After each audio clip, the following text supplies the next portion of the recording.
I'm AJ Banner, and this is the story behind my stories.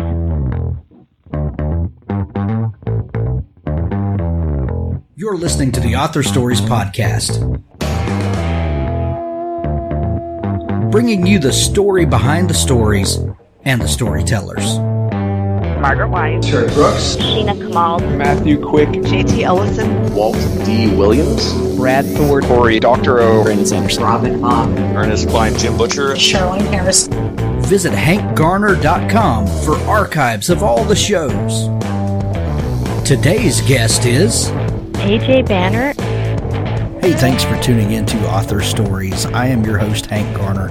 You can find all of the archives of the show at hankgarner.com. And while you're there, please click on the subscribe links over in the right-hand sidebar.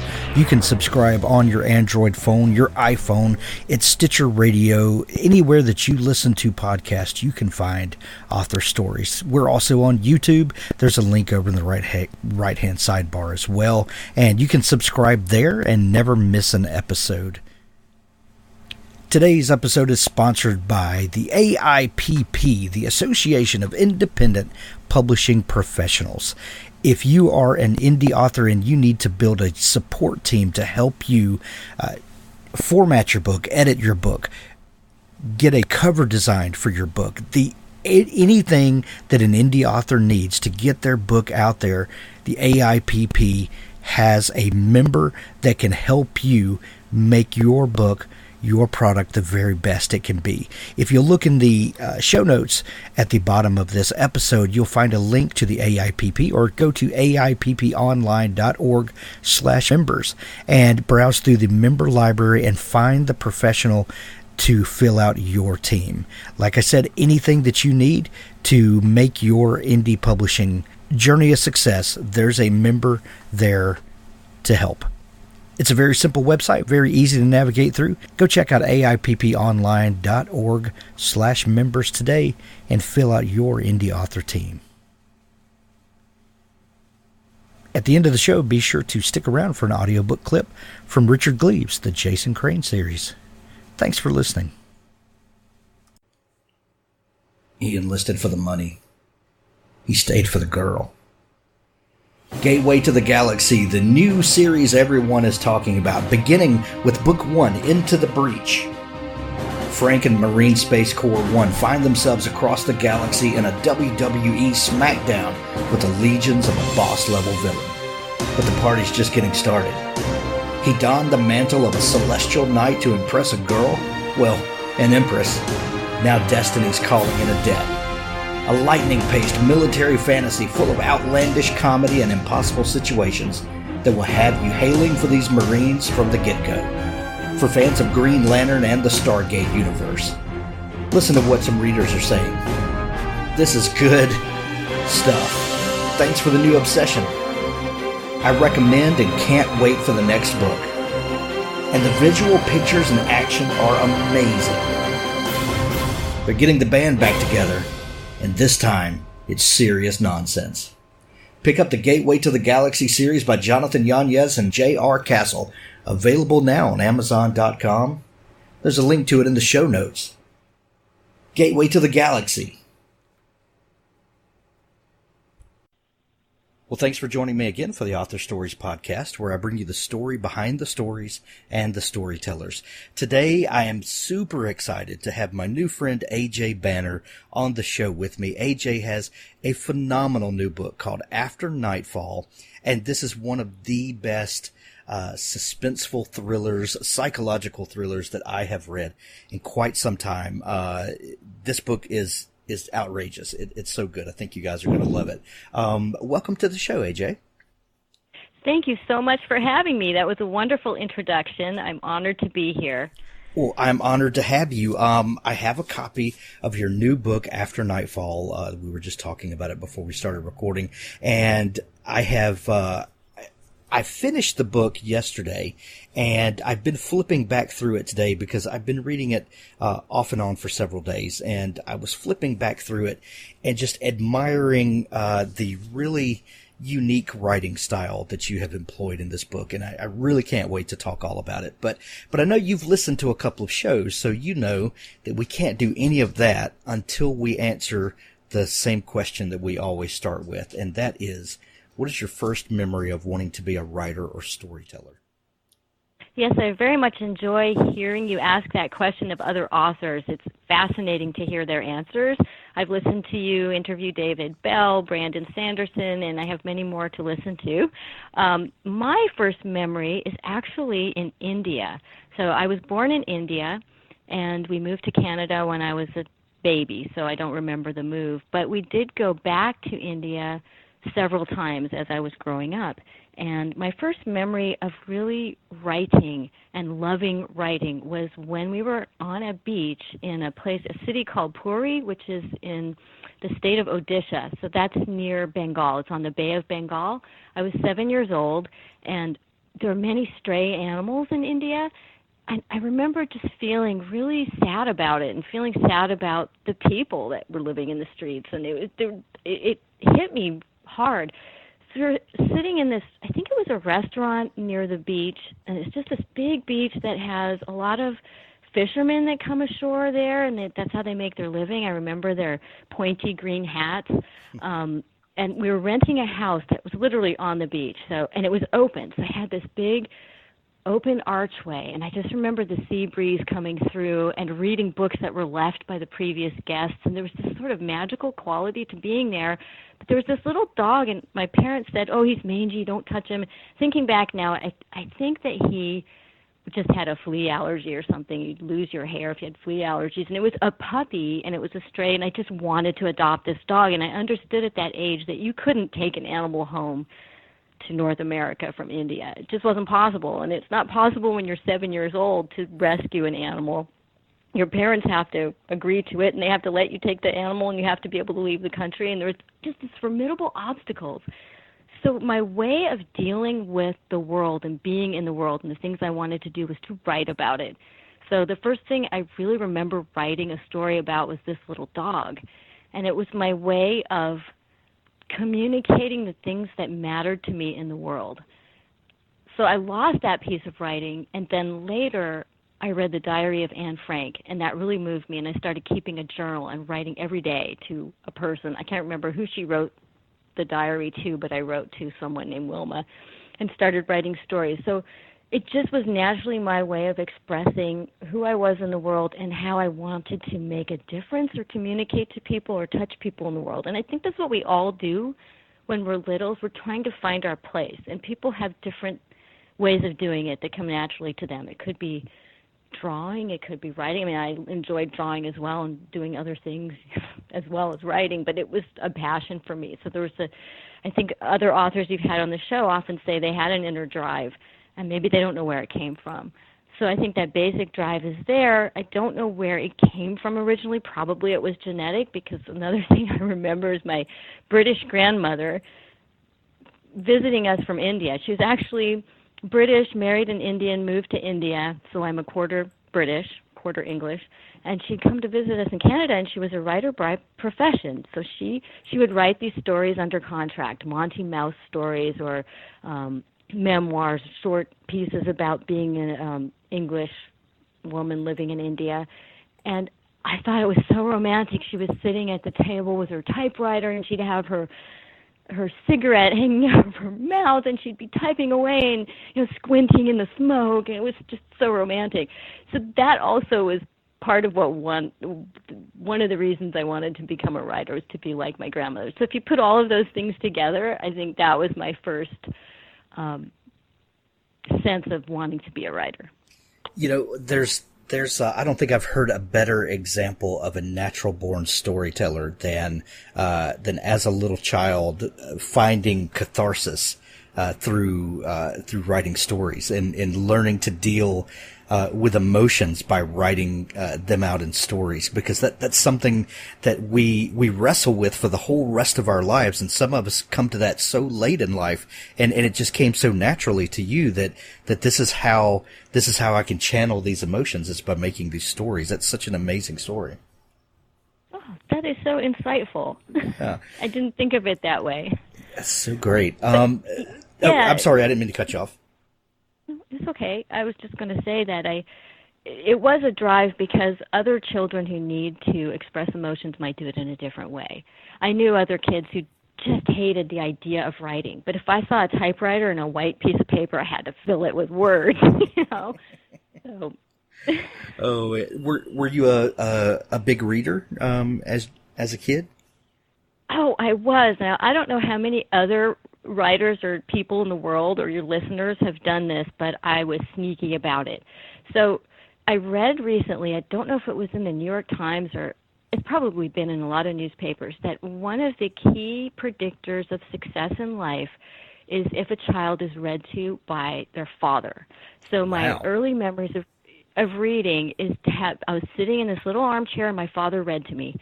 He read to me from The Lion, the Witch, and the Wardrobe, the whole Narnia series, the Hobbit. We went through many, many books, and then I started reading over his shoulder and correcting him because he wasn't, he's leaving words out and stuff. And then I started to steal books from his library. He had a study at home, and he had this big bookshelf, and I probably read books I wasn't supposed to read. Like I read Eye of the Needle, spy thriller. I think I was about 8. So I just devoured books of all kinds. I don't know that my parents knew I was reading all of those. But yeah, I was reading. Oh, that's so funny. I love to ask people what some of those early stories were that captured their imagination, because a lot of times you see threads of that still show up in a person's writing today. Those early experiences are a lot of times very formidable. And if someone discovers mysteries and thrillers like Eye of the Needle at 8 years old, those things tend to stay with you throughout life. Have mysteries and suspenseful stories and thrillers just always excited you? Yes, we had the Alfred Hitchcock Presents. Do you remember those? Oh, yes. They'd have stories, and there was always a twist in them. I loved those, and Agatha Christie. So in a way, my interests were shaped by what my parents were reading. We had a television that broke when I was 8 years old. So I think if we'd had a TV that was working, I don't know, looking back, if I would have read less and watched TV more. It's just hard to say. Like, we have this new age now of kids with their screens, so we have so much competing for our attention. We have television and iPhones, and everyone's looking at their phones. And yet, when I was little, we really only had books. We lived out in the boondocks in Canada, and I was playing outside or I was reading. So having those books was so important. But yes, mysteries, thrillers.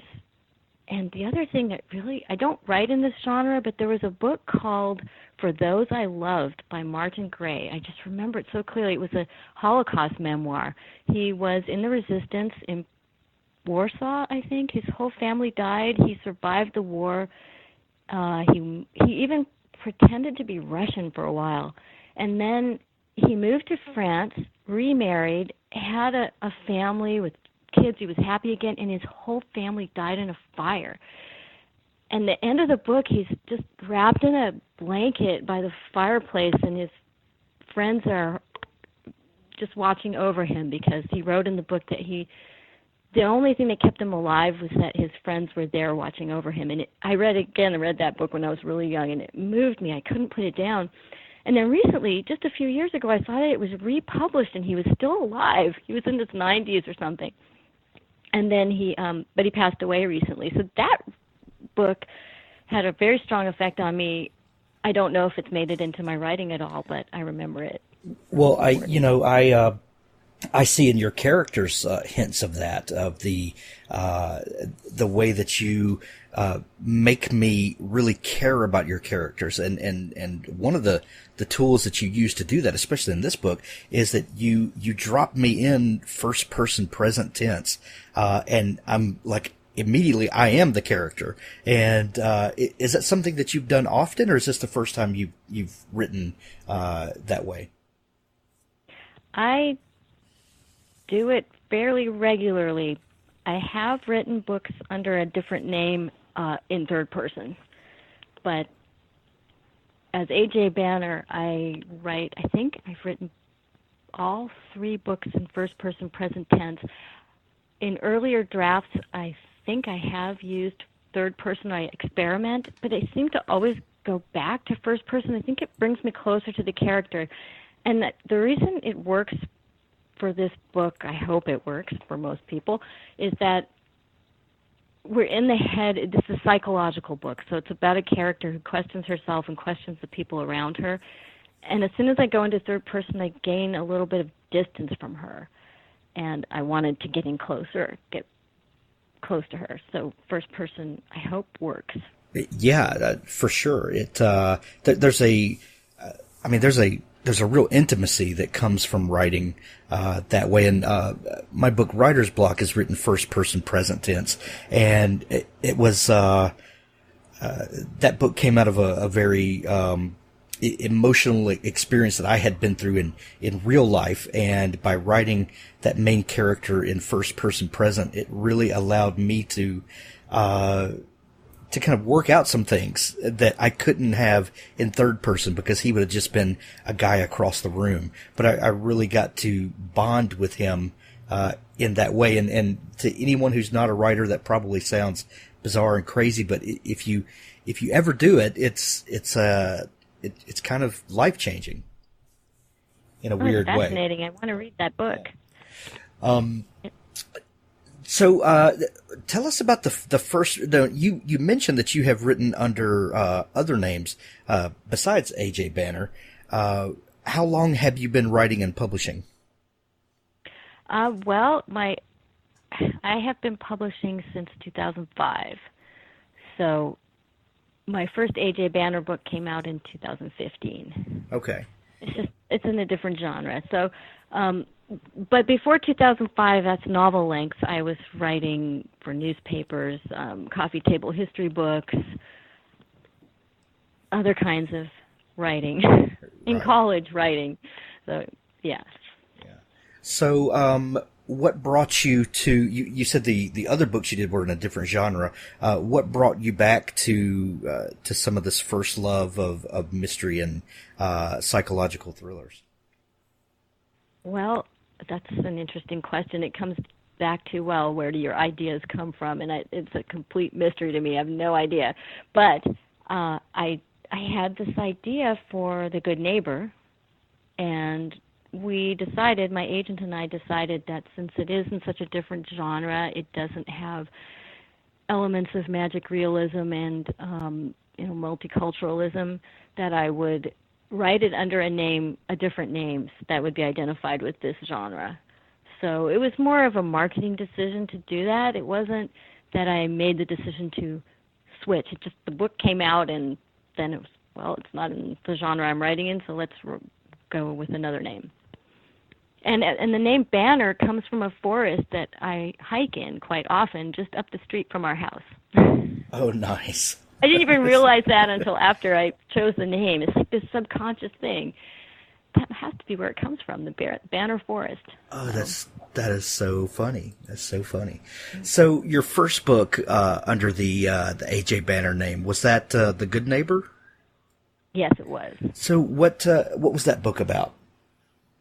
I wrote it a while ago. I have to think about it. It's about a woman who's happily married, but when her neighbor's house burns down, she starts to suspect that her husband might be the culprit and that he may have been trying to kill her. So that's the underlying premise of the story, and she has to discover whether he is trying to kill her.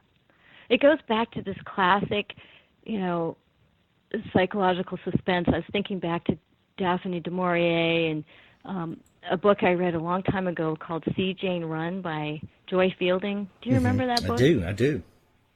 Yeah, I think that was my inspiration in a way for going into psychological suspense, because I've always loved books like that. She starts that book with this premise: a woman has lost her memory, and she has a pocket full of money, and she has blood on her clothes, and she doesn't remember who she is. And then she finds out that her husband's a physician, and he may be trying to kill her. So I love I'm jumping off that. Yeah. No, I love books that begin by dropping you into a situation where you and the protagonist of the book are completely dazed and no idea what's going on, and then trying to unravel the mystery from there. I love stories like that. Right. My second book, The Twilight Wife, is closer to that Joy Fielding book in that the main character has been in a diving accident and has lost a portion of her memory or a certain amount of time. So it starts with her on an island recovering with her husband and starting to suspect him of maybe lying to her. So when you're writing a story like that, where and writing in first person present especially, but your main character, there's so much that she doesn't know. But you are writing in first person present, and you are the creator. Do the two ever butt heads where you're trying to write realistically from her point of view, yet you are the writer and you know what's going on? Yes, I've found that in a first draft, often I'm putting down what the writer is thinking. And then in the next draft, it goes back to what would the character actually know and what would she actually be thinking. So it does get in the way, and it can be a problem if I need to know what someone else is doing. In fact, I've written scenes for books in other points of view and then tried to decide, well, do I keep them in or do I just go back to this first view? But I always seem to end up dumping the other point of view. I don't know why. But in this case, I think it was okay because one editor told me once that your reader should be right next to your main character all the way, just walking right next to them. So in first-person present tense, I can do that better in that the reader knows what she knows, and they're going to want to discover it with her. And that's probably the best thing, because they're not going to put the book down. Every time you switch a point of view, you risk losing the reader. Yeah. Because you can lose momentum. It takes a lot of skill to do it. Without just dropping someone completely out of the story. Right. You made a great point that in the first draft, there's a lot of stuff that's the writer's opinion or the writer's view that wouldn't necessarily be the character's view. But that's what drafts are for, isn't it? That if you worry too much about the final product while you're writing that first draft, it can be crippling, and a lot of people never finish what they're doing because they think too much about it.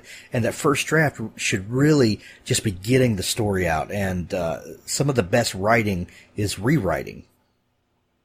Yes, it is. I think writing is about rewriting. Exactly. The first draft is the flying into the mist draft, or the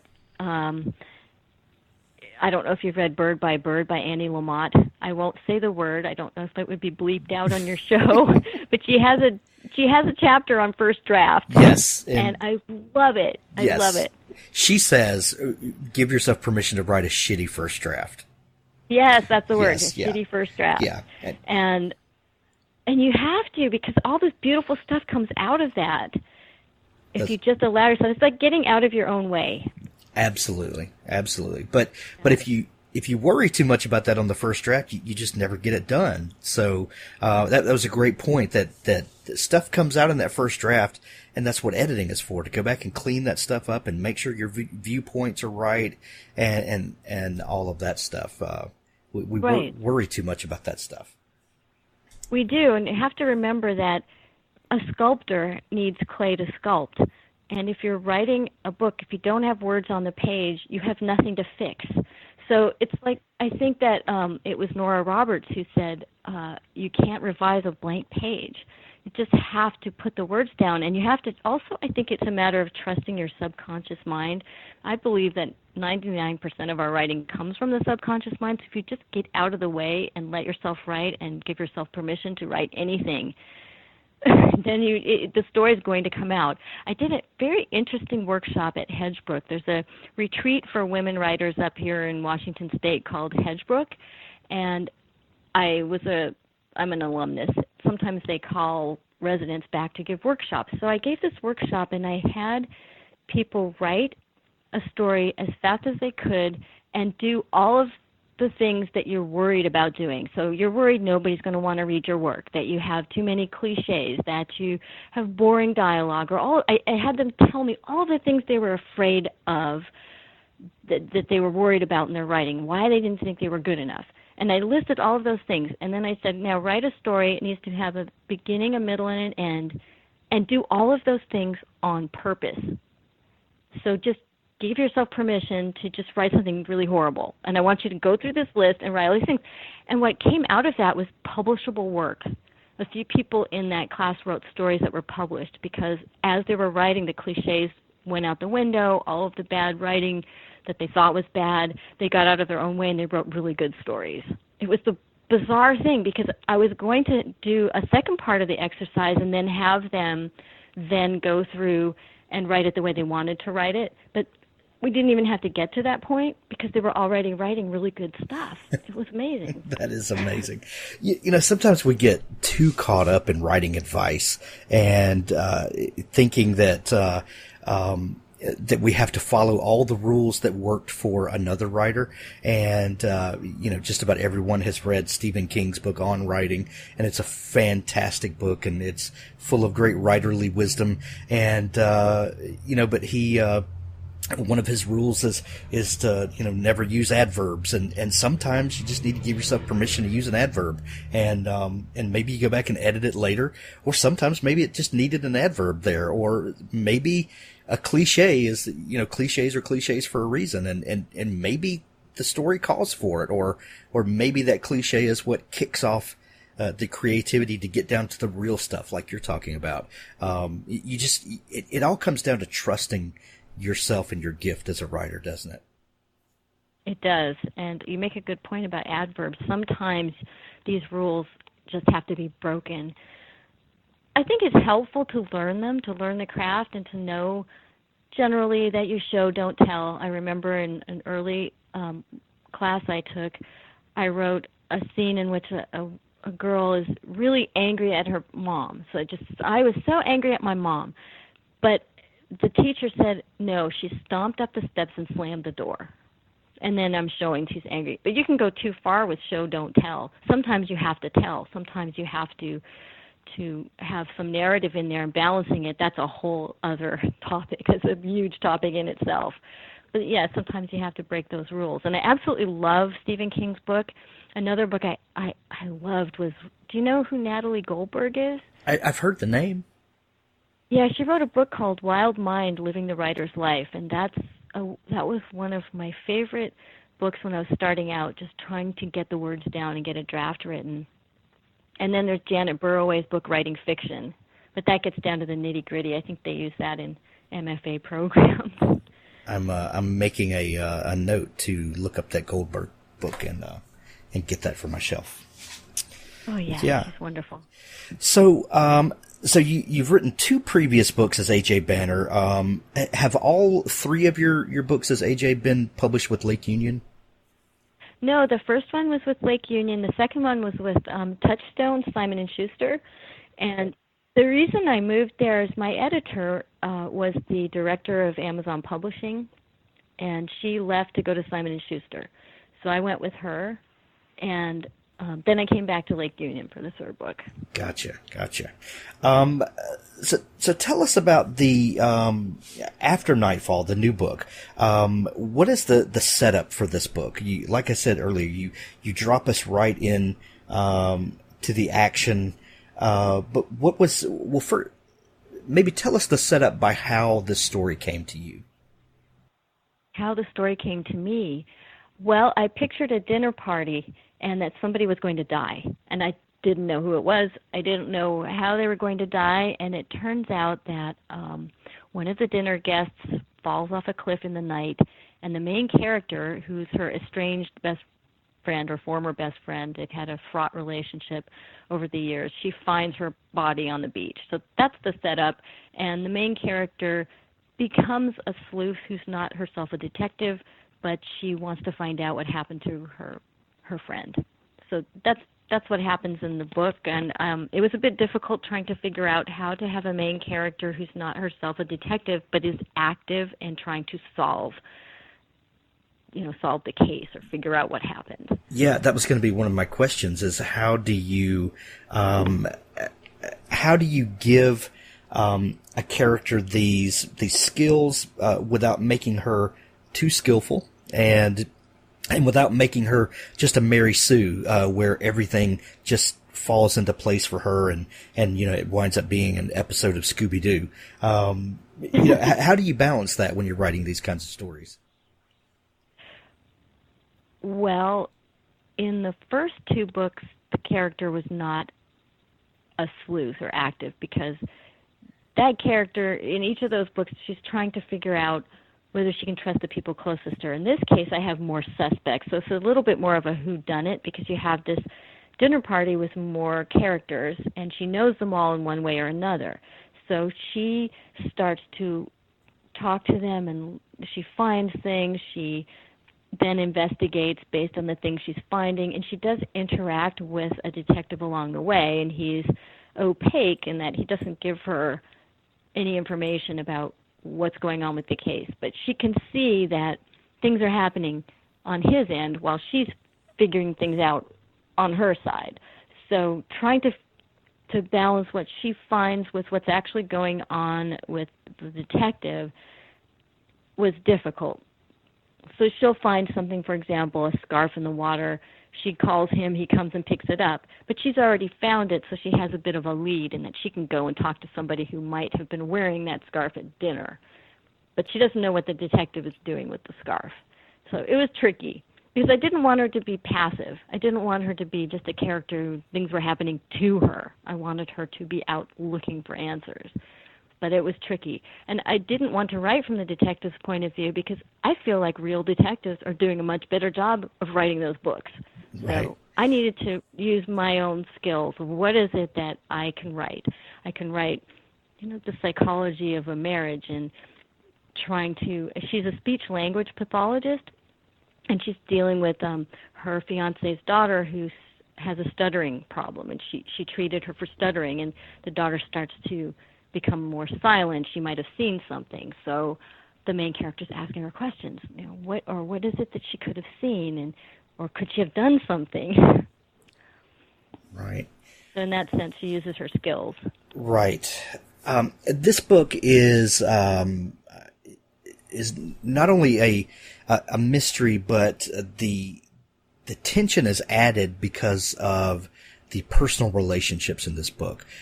You've got a relationship between these friends that is strained already, and is going through a possible reconciliation, and then this tragedy happens. When you're writing that, those kinds of relationships can be so tricky. What do you do to make these kinds of relationships believable? And you did an excellent job, by the way, but is there ever like a tough time writing those? Because, when you're dealing with these lifelong relationships, they can be very hard to tap into, to start twisting and getting us kind of in turmoil about it. It was difficult because the person with whom she had this long time relationship is dead. So she dies near the beginning. So she has to it comes back in snippets of memory about her friend, and then she has to deal with the grief as well as figuring out what happened to her friend. It was difficult, but I think it's just a matter of focusing on detail, particular memories, and how long does it take you to write one of these books? I'm not a fast writer. I think I've heard you interview people who've written 90 books, and I thought I'll be dead 10 times over before that happens. Me and you both. We go through. I know, but I need a year. Yeah. Between books, and I don't think I could. I mean, I may write faster. You never say never. You never know what the future holds. But for now, I need a year because my book needs some time. I do a lot of revising. It needs time to develop in my mind, and I'll figure out something maybe 6 or 7 months down the road. And I could do this. I could put this twist in it.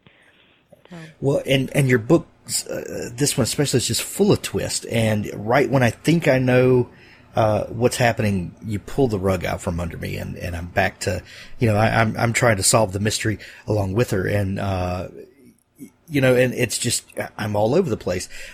When you finish that first draft, I would imagine a lot of care goes into the second and third draft, where you're really working the twist out and making sure that you're planting information, soon enough that will come to life later and things like that. How long do you give yourself after that first draft before you go back and start revising? Do you get some space away from it first?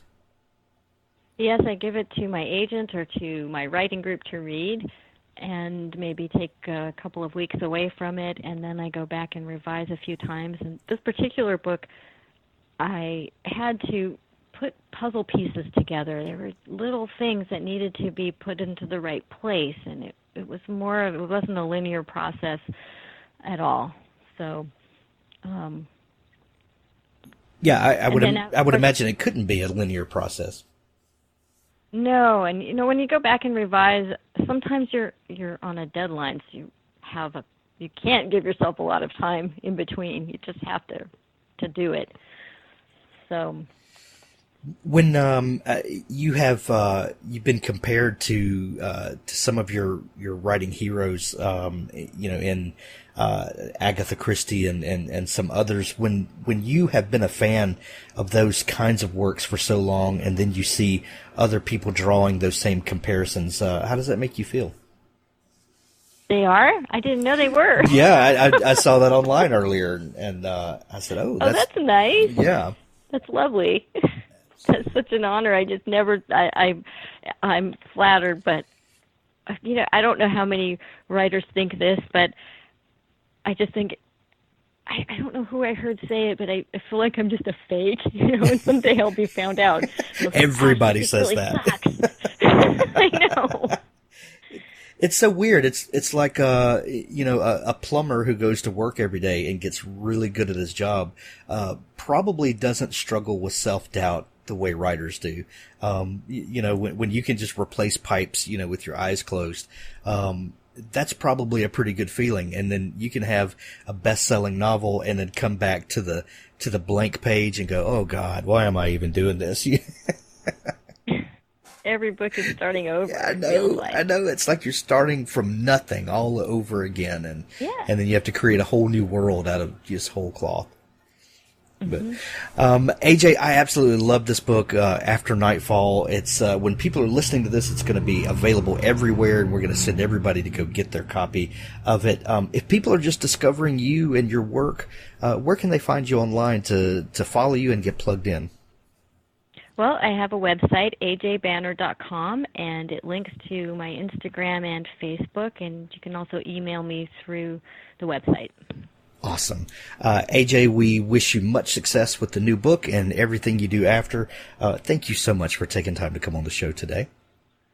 Thanks for having me. It's been wonderful, and I wish you great continued success, and congratulations on over 400 shows. Thanks for listening to the Author Stories podcast. For more great author interviews like this one, go to hankgarner.com and dig through the archives. There's something there I know you'll love. Now stay tuned for a special audio clip from Richard Gleaves' The Jason Crane series. I was walking through the woods between Wolfert's Roost and the future site of my father's Stone Manor house. The house would eventually stand on what had been old Baltus's pumpkin field, the land where I had found my grandfather's head. Father had chosen the spot for its view of the Hudson River. Knoll was to be a grand mansion in the Gothic Revival style, but at the time the mansion was but a few foundations of Van Brunt stone. I had become fond of the place already, the idea of it, and I spent many a night alone in a shack on the property. My mother disapproved. She would have me sleep in the room across from hers in our townhouse. But I was 15 and did not answer to her. I kept a bottle of spirits hidden in the crook of 2 walnut trees near old Baltus's grave. I thought he would approve of the gesture. I had stopped along my way to fetch it out. At the moment the first pull of liquor touched my throat, I heard a ghastly, inhuman laugh. I was not alone in the woods. Had God sent the horseman after me? Had I sinned that terribly? I ran through the wood and found the field where Knoll was to be built. The outline of the foundations was barely discernible beneath the snow. An apparition stood there. Though I have seen him many times since, I shall never forget my first glimpse. Gaunt in moonlight, headless, exuding power and malice. A magic thing in the land of the ordinary. The headless horseman of Sleepy Hollow. What chills those words evoke! It charged at me, hatchet raised. I stood transfixed, unable to move, unable to even imagine escape. This was the servant of God, after all, sent to strike down sinners. I hurled the bottle from my hand, ashamed that I had become a drunkard as Baltus had been. It shattered against the foundations of Knoll. I stretched out my arms and awaited judgment. A piercing white light broke the darkness. The horse reared. "Not my Dylan!" cried Agatha, appearing from the wood. She held a skull in her hand. It shone brightly as a diamond, and in that moment I understood. The horseman did not serve God. He served my grandmother. Perhaps in that moment I came to see Agatha and God as one and the same. The unholy spirit fought her command. A foreleg of the demon horse struck my head with such power that I fell backwards with a cry and knew no more. I carry the scar to this day. A slight indentation in my temple, barely noticeable. In my days of courting I was told that when I am angry the patch of insulted skull bone will stand out in a disturbing manner. I have never had occasion to see this phenomenon, however, as I am generally well pleased whenever I pass a mirror.